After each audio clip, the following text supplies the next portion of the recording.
আসসালামু আলাইকুম। কি অবস্থা সবার? তো আশা করি সবাই ভালোই আছেন।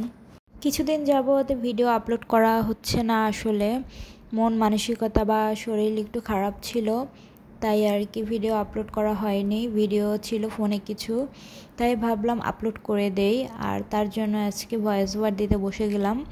ভিডিওটা ছিল আমার বোনের হোস্টেলে। ওই দিন রাত্রে হঠাৎ করে আমরা ভাবলাম কিছু খাবো না, পেট ভরাই ছিল। তারপরে আমার বোন বলল যে 10টার দিকে ওর ক্ষুধা লেগেছে। যেহেতু আমরা অনেক রাত অবধি জেগে থাকি, তাই আর কি আমাদেরও ক্ষুধা লাগে। সাদিয়া আর আমি ছিলাম, আমাদেরও হালকা পাতলা কিছু খেতে ইচ্ছে করছিল, তাই খিচুড়ি রান্না করব। খিচুড়ি রান্নার জন্য পেঁয়াজ রসুন কাটা শুরু করে দিলাম। আমি এইদিকে আনিলা পড়তেছিল। ডাল আর চাল আমি আগেই ভিজিয়ে রেখেছিলাম, তো ওটা একটু ভিজলে আমি ধুয়ে আনবো। আমি জানি না এই খিচুড়ির স্বাদ কেমন হবে, কারণ আমার কাছে কোনো মশলাই ছিল না, শুধু পেঁয়াজ রসুন আর গরম মশলা ছিল। তো আমি এই দিকগুলা দিয়ে খিচুড়িটা রান্না করার চেষ্টা করব। আর এই পেঁয়াজ কাটতে গেলে আমার নাকের জল চোখের জল এক হবেই, কারণ আমার পেঁয়াজের ধার চোখ সহ্য হয় না, মাথা ব্যথা হয় প্রচুর, আর চোখ দিয়ে প্রচুর পরিমাণে পানি পড়ে। অনেকে বলে যে পেঁয়াজের ধাস নাকি চোখের জন্য ভালো, কিন্তু আমি জানি না আমার কেন এত কষ্ট হয় পেঁয়াজ কাটতে গেলে। তা যাক, আমার রান্না এবার বসিয়ে দেবার পালা। এবার দেখা যাক কেমন হয় আমার খিচুড়ি রান্না করা। তবে একটা কথা কি, ক্ষুধা লাগলে রান্না খারাপ হলেও খেতে ওটা ভালোই লাগে। তো যেহেতু ক্ষুধা লেগেছে, তাই রান্না যেমনই হোক আমার মনে হয় খেতে ভালোই লাগবে। এবার তোমাদের সাথে একটু শেয়ার করি আমার মনটা কেন খারাপ ছিল।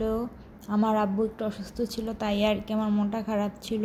এই 2 দিন আগে আমি ডাক্তার দেখিয়ে নিয়ে আসলাম ঢাকার থেকে। এখন আল্লাহর রহমতে একটু সুস্থই আছে। আমি যখন ঢাকা ছিলাম তখনই আর কি শুনতে পাই যে আব্বু অসুস্থ, আমাদের মাদারীপুর সদরে নিয়ে যাওয়া হয়েছে। তো আমি পরের দিনই বাড়িতে চলে আসি, এসে আব্বুকে আবার ঢাকা নিয়ে যাই।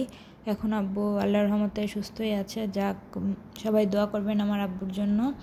আর এদিকে আমার খিচুড়ি রান্না তো শুরু হয়ে গিয়েছে, কিন্তু আর আমার বোনের কাছে খিচুড়ি সবচেয়ে বেস্ট হলো আমার মায়ের হাতের খিচুড়ি রান্না। আমরা 2 বোন আম্মুর হাতের খিচুড়ি রান্না অনেক অনেক পছন্দ করি, যা বলার মতো না। আমরা সপ্তাহে একবার হলেও আম্মুকে খিচুড়ি রান্না করতে বলি। আচার দিয়ে খিচুড়ি খুবই ভালো লাগে।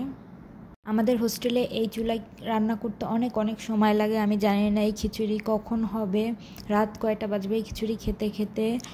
তো দেখা যাক কয়টার সময় আমরা এই খিচুড়িটা খেতে পারি, কখন এই চাল ফুটে আল্লাহ তাআলা জানেন ভালো। অবশেষে 1.5 ঘন্টা পরে আমার খিচুড়ি রান্না হলো। তো খিচুড়ির চেহারা মাশাআল্লাহ ভালোই হয়েছে, খেতেও একেবারে খারাপ হয়নি, খাওয়া গিয়েছে। আজকে এই পর্যন্তই। আল্লাহ হাফেজ সবাইকে।